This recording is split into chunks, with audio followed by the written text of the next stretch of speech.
Assalamualaikum warahmatullahi wabarakatuh. Perkenalkan, nama saya Indra Trio Saputra SPDI, nomor NIP 19890272024211002, unit kerja di SD Negeri 1 Perbutulan, Kecamatan Sumber, Kabupaten Cirebon. Di sini saya akan memaparkan laporan orientasi P3K tentang rencana aksi perubahan.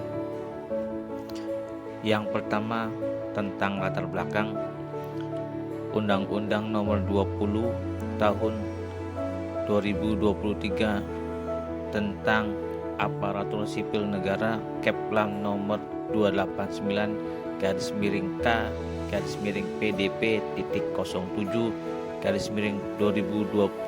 tentang orientasi P3K.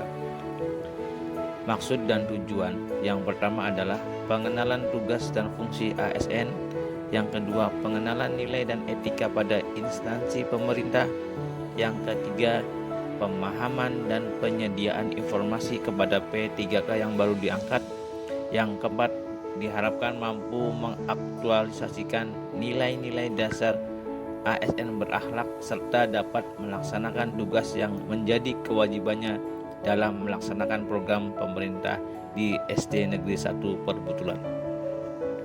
Waktu dan tempat pelaksanaan dimulai dari tanggal 23 Oktober sampai dengan 25 November 2024. Kegiatan ini dilaksanakan melalui mekanisme sinkronus melalui Google Meet dan asinkronus melalui Google Classroom. Bab yang kedua tentang nilai dan etika pemerintah Kabupaten Cirebon. Visi: terwujudnya Kabupaten Cirebon berbudaya, sejahtera, agamis, maju, dan aman. Sedangkan misinya yang pertama adalah Kabupaten Cirebon berbudaya, mewujudkan masyarakat Kabupaten Cirebon yang menjunjung tinggi dan melestarikan budaya, tradisi, dan adat. Yang kedua, Kabupaten Cirebon sejahtera, meningkatkan kualitas hidup masyarakat melalui pemenuhan kebutuhan dasar masyarakat, peningkatan kualitas pendidikan dan pelatihan, kesehatan, dan ekonomi. Yang ketiga, Kabupaten Cirebon agamis, meningkatkan kualitas kehidupan masyarakat Kabupaten Cirebon yang senantiasa menerapkan nilai agama, budi pekerti, santun, dan beretika. Yang keempat, Kabupaten Cirebon maju, meningkatkan produktivitas masyarakat untuk lebih maju dan unggul sehingga menambahkan daya saing di pasar internasional dan regional yang didukung peningkatan kapasitas aparatur pemerintah daerah. Yang kelima, Kabupaten Cirebon aman, memelihara keamanan dan ketertiban umum untuk mewujudkan kondusivitas daerah guna mendukung terciptanya stabilitas nasional.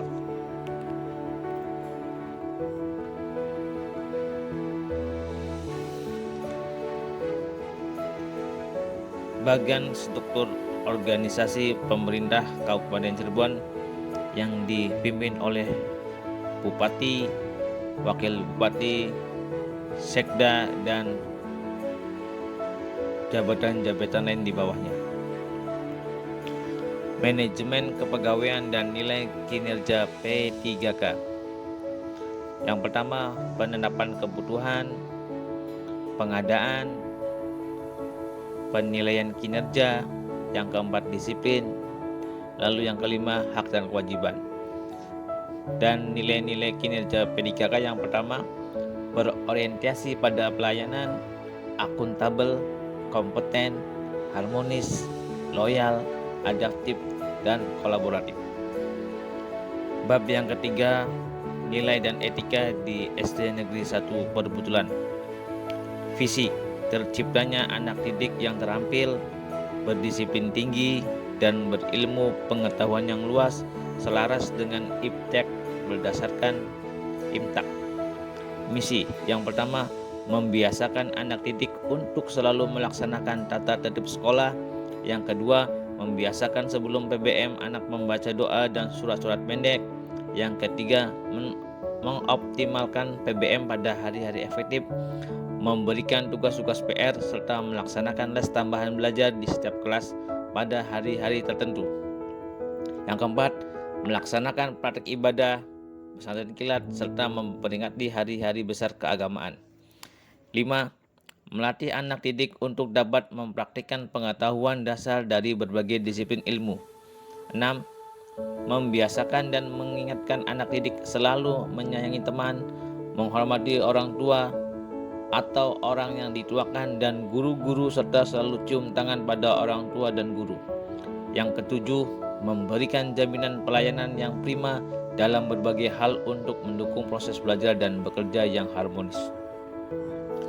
Bagian struktur organisasi Sekolah Dasar Negeri 1 Perbetulan tahun pelajaran 2024-2025 dipimpin oleh Kepala Sekolah Pak Haji Amsori SBDSD, lalu guru kelas 1 2 orang, guru kelas 2 2 orang, guru kelas 3 2 orang, guru kelas 4 2 orang, guru kelas 5 2 orang, guru kelas 6 2 orang, kemudian guru Mapel PJOK 2 orang dan guru PAI 1 orang. Kemudian ada tata usaha 1 orang. Tupoksi P3K. Tugas pokok P3K guru yang pertama adalah mendidik dan mengajar, membimbing, mengarahkan, menilai, dan mengevaluasi peserta didik. Fungsi guru di sini ada 3. Yang pertama, fungsi guru secara instruksional, yaitu merencanakan, melaksanakan, dan menilai program pengajaran. Fungsi yang kedua, fungsi edukasional, guru sebagai pendidik, pengajar, dan pembimbing yang bertujuan untuk mendidik dan mengarahkan peserta didiknya menjadi manusia dewasa yang berkepribadian insan kamil. Fungsi yang ketiga, fungsi secara manajerial, yaitu guru mengelola sumber belajar, waktu, dan organisasi kelas agar proses belajar mengajar bisa berjalan efektif. Bab yang keempat, rencana aksi perubahan. Yang pertama, pembiasaan sholat duha berjamaah. Tujuan ini untuk meningkatkan karakteristik religius siswa, disiplin siswa, dan mengajarkan tata cara ibadah dan keutamaan sholat duha. Indikator pencapaiannya, siswa dapat meningkatkan kedisiplinan dalam beribadah. Yang kedua, pembiasaan jimat, ngaji Jumat dengan membaca surah Yasin. Tujuan ini untuk meningkatkan bacaan dan hafalan surah Yasin. Indikator pencapaiannya adalah siswa dapat menambah hafalan surah Yasin. Rencana yang ketiga, optimalisasi hafalan surah-surah pendek juz 30. Tujuannya adalah meningkatkan kemampuan membaca Al-Quran, dan indikator pencapaiannya adalah siswa dapat terbiasa menghafal surah-surah pendek. Yang keempat, pelatihan dan bimbingan persiapan lomba pentas PAI. Tujuannya adalah meningkatkan kemampuan diri dalam berkompetisi. Indikator pencapaiannya adalah siswa dapat meningkatkan kemampuan diri. Bab 5 terakhir, kesimpulan. Yang pertama, memberikan kesempatan kepada ASN P3K untuk melakukan pengenalan terhadap tugas pokok dan fungsi sesuai dengan tujuan rekrutmen. Yang kedua, masa orientasi akan memberikan pemahaman dan pengenalan ASN P3K pada tupoksi serta visi dan misi. Yang ketiga, sebagai ASN P3K di lingkungan pemerintah Kabupaten Cirebon diberikan pendampingan agar dapat menyesuaikan diri dengan nilai-nilai dan budaya kerja pemerintah Provinsi Jawa Barat. Saran, kita sebagai pendidik kedepannya dapat menjalankan tugasnya dengan baik sesuai dengan tugas dan fungsinya masing-masing. Bimbingan dan motivasi dari hasil orientasi untuk meningkatkan etos kerja supaya mendapatkan hasil yang optimal demi tercapainya tujuan pendidikan sesuai dengan visi dan misi Kabupaten Cirebon. Sekian pemaparan dari saya, kurang lebihnya mohon maaf. Billahi taufik wal hidayah. Wassalamualaikum warahmatullahi wabarakatuh. Terima kasih.